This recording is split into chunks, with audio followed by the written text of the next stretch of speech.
Je m'appelle Hera, j'ai 26 ans. J'habite à Paris et je suis auteure et interprète depuis peu. C'est mon nouveau projet, c'est mon nouveau bébé et je suis aussi mannequin. J'ai toujours voulu faire de la musique. Depuis que je suis petite, je casse les oreilles de ma famille en chantant sous la douche, dans le salon, dès que je peux, dans la voiture.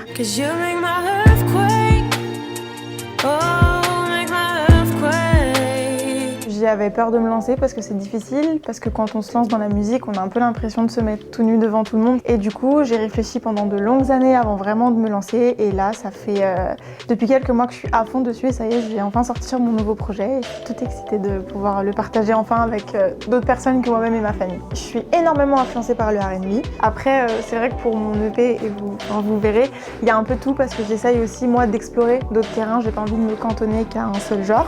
Mais c'est vrai que je baigne dans la musique depuis que je suis petite. J'ai un oncle qui est musicien, mon père et ma mère adoraient la musique. Donc c'est vrai que en grandissant avec de la musique tout le temps dans les oreilles, j'ai pas mal d'influences. Je peux être inspirée par Black, par Travis Scott, par des choses super urbaines, comme des choses un peu plus old school, comme du Lauryn Hill, Alia. À l'époque des blogs, j'adorais écrire, je m'y suis mise à fond et j'ai été recrutée, si je peux dire ça comme ça, dans un groupe de blogueuses et on parlait de basket, on faisait des looks autour de la sneakers. J'ai fait le tour, je l'ai arrêté, je me suis mise à fond dans Instagram. J'ai eu la chance de rencontrer plein de personnes super cool, de faire plein de projets trop bien. J'ai fait du mannequinage, j'ai fait des campagnes pour Glossier, j'ai fait le show Savage Fenty, c'était waouh. Mais je suis arrivée un peu au bout, donc là je me dis allez go, la musique. Et entre les deux, avec Roxane, donc qui est ma meilleure amie, on était en train de boire un thé, on s'ennuyait à mourir, on s'est dit qu'est-ce qu'on pourrait faire ensemble, un projet qui nous réunirait. Et on est parti du constat que dans la presse féminine, malheureusement, on s'est rendu compte qu'au niveau de la beauté et du bien-être, c'était difficile de trouver une sorte de safe place où on ne se sente pas agressé par il faut maigrir ou par il faut effacer ci, il faut changer ça. Et on s'est dit pourquoi on ne créerait pas une plateforme en ligne où on parle que de choses qu'on aime, que de produits qu'on recommande, de marques qui pour nous valent le coup d'être testées. Et on s'est dit allons-y et du coup on a créé Standard Magazine. On l'a appelé Standard parce que justement on a décidé de mettre fin à cette idée qu'il y a des standards prédéfinis dans la beauté. Et donc du coup, Standard est né comme ça. Je pense à Alexander McQueen, qui est un de mes designers préférés, qui pour moi avait un peu bousculé la mode telle qu'on la connaissait, disons les défilés tels qu'on les connaissait. Mais après, il reste encore plein de choses à faire. On peut encore faire mieux, comme pour les modèles plus size. Pour moi, la meilleure représentation d'un casting sur un show qui a été fait jusqu'à présent, c'est le show Savage Fenty sur lequel je me suis trouvée. Il y avait une fille qui avait donc des béquilles. T'avais une basketteuse, donc qui n'était pas du tout une modèle. T'avais des gens dans le milieu de la musique. Il y avait Aquaria, qui est une drag queen incroyable. Des plus size, il y avait des gens très fins, des gens avec des formes. Il y en avait pour tout le monde, pour tous les goûts. Et pour moi, c'est ça que j'attends maintenant dans un casting quand je regarde un défilé. Je trouve que l'idée de pouvoir se dire ok, on fait un défilé et quelle que soit la personne qui soit devant ce show, elle pourra s'imaginer dans les vêtements, elle pourra se projeter sur ce qu'elle va regarder. Et je trouve que c'est hyper important et ça manque encore un petit peu, mais ça vient tout doucement.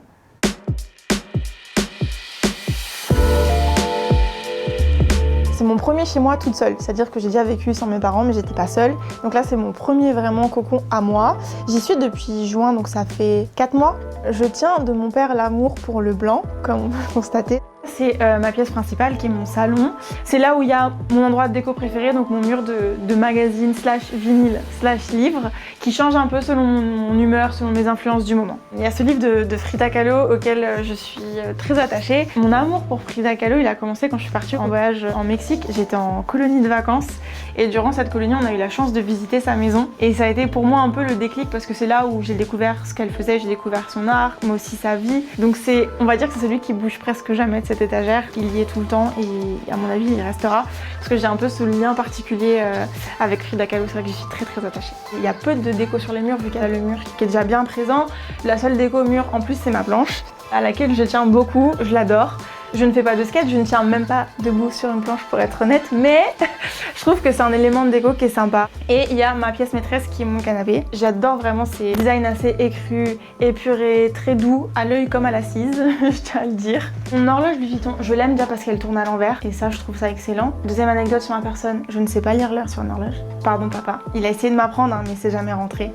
C'est un beau souvenir parce que je l'ai reçu, c'était une invitation à un défilé. Et là pour le coup, c'est un objet de déco que j'adore, dont je ne me sépare pas même si je ne sais pas lire l'heure.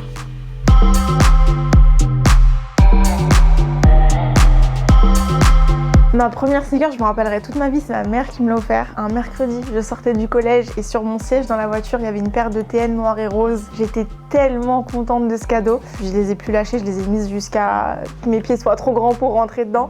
Ma passion des sneakers, elle est venue quand j'ai commencé à travailler chez Nike. J'ai été vendeuse pendant 1 an et demi. Ça a animé un petit truc en moi et je suis passée de pas beaucoup de paires à beaucoup trop de paires. C'est-à-dire que ça remplissait un mur entier. Je me suis calmée maintenant. En plus, je trouve que c'est un peu au cœur des préoccupations, c'est-à-dire de consommer un peu mieux. Donc là, c'est le petit coin des boîtes qui me reste. On commence à déballer. Celle-ci, j'y tiens énormément. C'est des Air Force en collab avec Riccardo Tisci. Elles sont sorties il y a un moment et en fin de compte, à l'instant T, j'avais pas les sous pour les acheter. Et c'est très récemment une amie à moi qui s'en débarrassait et elle m'a dit écoute, on fait la même pointure, ça me ferait trop plaisir que ce soit toi qui les aies. Et du coup, 10 ans plus tard, j'ai enfin les miennes, donc que je chéris beaucoup.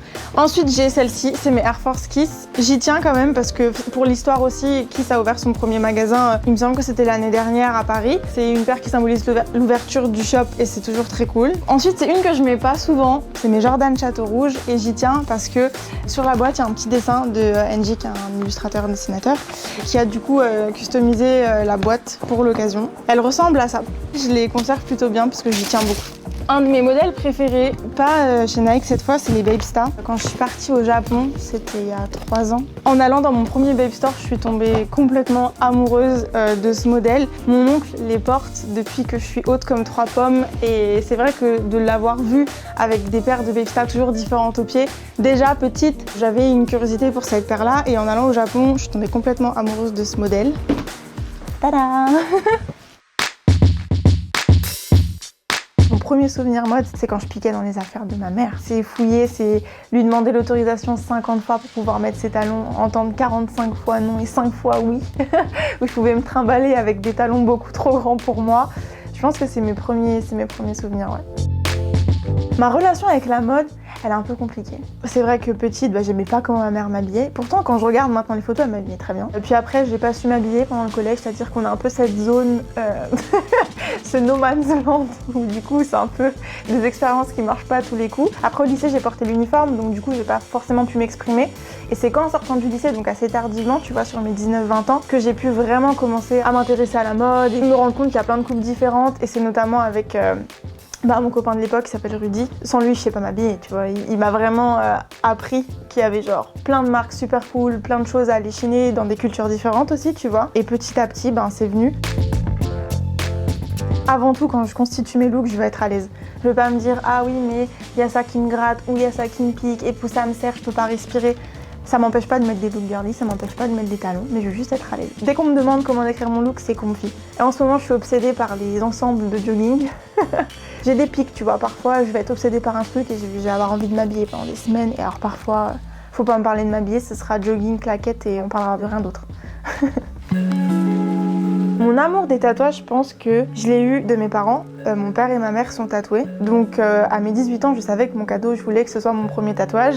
Et je ne me suis plus arrêtée. Donc quand on vous dit qu'une fois qu'on en fait un, on s'arrête plus, c'est vrai. Je dois en avoir une trentaine, je sais pas le nombre exact, mais entre 30 et 40, je dirais. Et je trouve que c'est une belle manière d'habiller mon corps qui est pour moi une toile, en fin de compte je vois ça comme ça. Et c'est aussi une mosaïque un peu de ce que je suis, de ce que j'aime, de ce qui me nourrit culturellement parlant ou dans mes références.